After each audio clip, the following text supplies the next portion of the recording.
So each year, around 150,000 tonnes of petroleum-based plastic ends up in landfill. I'm ready. Someone's bleeding through on the mic.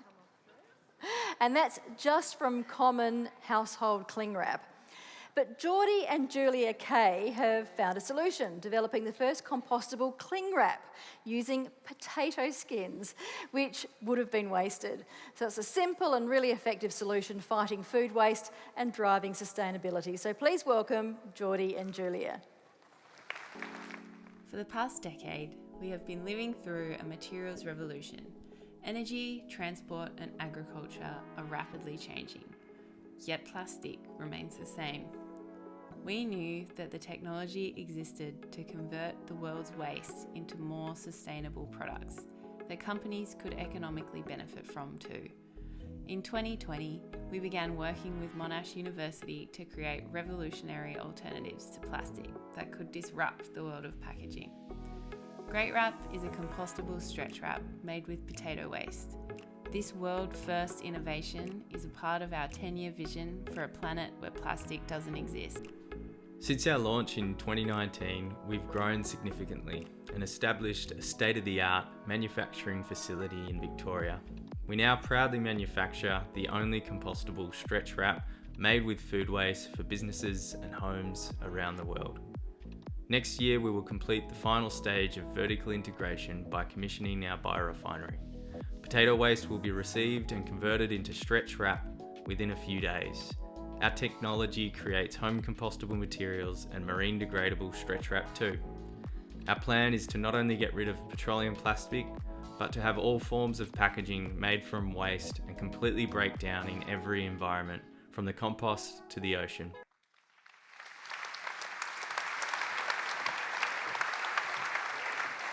Thank you. And thanks to Rabobank for making that video in the last 48 hours. We didn't have much footage of our new factory, so it was the shots of us cooking pasta and jumping into rock pools near our home. So Julia and I are very, very passionate about building things. When we started GreatWrap, we wanted to take the old saying of one man's trash is another man's treasure. We really wanted to use food waste to transform the way people think about plastic. So as you saw from the video, we manufacture a home compostable stretch wrap made with food waste.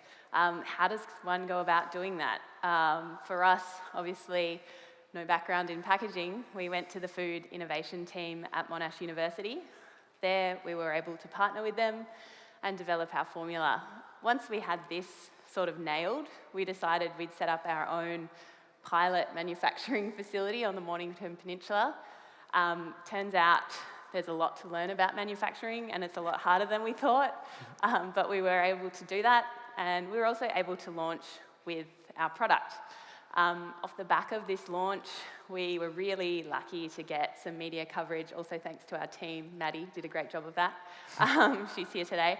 But we had this one article with Broadsheet, and within 24 hours, we'd sold $100,000 worth of GreatWrap, which for us at the time, when we were still working our day jobs, this was like winning the lottery.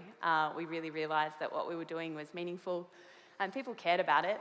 And from there, the demand sort of hasn't really seemed to slow down. Yeah, and I guess with all of that demand, obviously we needed to scale up. We did our first ever investment round. We worked with also the team at DLL through Rabobank and got all of the equipment required to start manufacturing at scale. And as you saw there, we mentioned in the video, next year we complete vertical integration. We'll have potato waste come in and wrap come out. But also at this stage, we've become Australia's largest stretch wrap manufacturer. And our goal was by 2025 to be the largest in the Southern Hemisphere. And I actually think we're going to get pretty close to achieving that. So we're going through some really significant scale at the moment. Yes, so obviously our growth has been really rapid and incredibly exciting. But I don't think GreatWrap would be where we are at today without help from our investors. People like Thomas Foods, who read about us in the early days and reached out, and were really excited by the idea that, you know, we've got this crazy concept and we really want to make it happen. So I think we just wanted to take that opportunity to mention that while we're in the room today. It's not million-dollar checks that businesses like ourselves are looking for. It's often just advice, network, and an understanding of how industries work, and that's been pivotal for our growth, and I think will continue to be pivotal for businesses that are really trying to make a change. Yeah, when we started GreatWrap, we knew the big corporations for creating all this waste, weren't the ones necessarily always responsible. What we actually realised was the problem was there was a lack of innovation and startups like GreatWrap, and those in the innovation park, so please go out and say good day. But there was a lack of startups, and there was a lack of collaboration between universities, folks like yourself, and these big corporations working together to try and figure out how to create solutions. And we really realised quite early on that this was the biggest problem and one we needed to solve.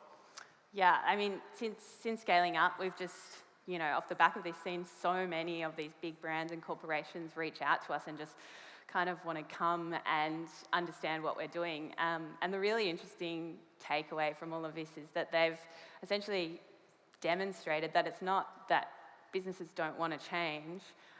It's the fact that there aren't enough products at commercial scale that can actually keep up with the need that we need to make this change. So obviously, collaboration with businesses like yours is very, very critical to creating change. And as Julia said, investing is a great way to participate, but also one really fantastic way you can transform another startup like us is simply just putting your hand up to be involved in a pilot. We've had a lot of small and medium-sized businesses with, everyone from farmers out in WA to companies like Unilever who've reached out and said, we want to be a pilot and we're happy if the product's not perfect to start with, but we want to come on that journey with you. And that honest feedback to us is really valuable. So would strongly recommend getting involved in that way as well. Yeah, definitely. I think we've learned as well that brands and businesses are made up of people, and might feel hard to kind of drive a change, but just that one email to a business like GreatWrap can just have such a vast impact. I'm sure our team who are here today can affirm that seeing an exciting big business that we've all heard of talk about wanting to make a shift away from plastic can be really meaningful and give a business the drive to continue pushing in what is actually can be challenging, so very important to do. So Australia is not Silicon Valley. Thankfully, our banks are pretty different to Silicon Valley at the moment as well. But we don't have a long-standing technology industry. We don't have decades of companies like Google and Microsoft. Really embedded in Australia's history is food and agriculture. And what we really do need to do is to tap into the deep roots of that industry and knowledge and experience, and start working and collaborating together with startups and folks like yourself to start building, really great, innovative companies of tomorrow. Thank you very much. Thanks, everyone. We'll be at the back.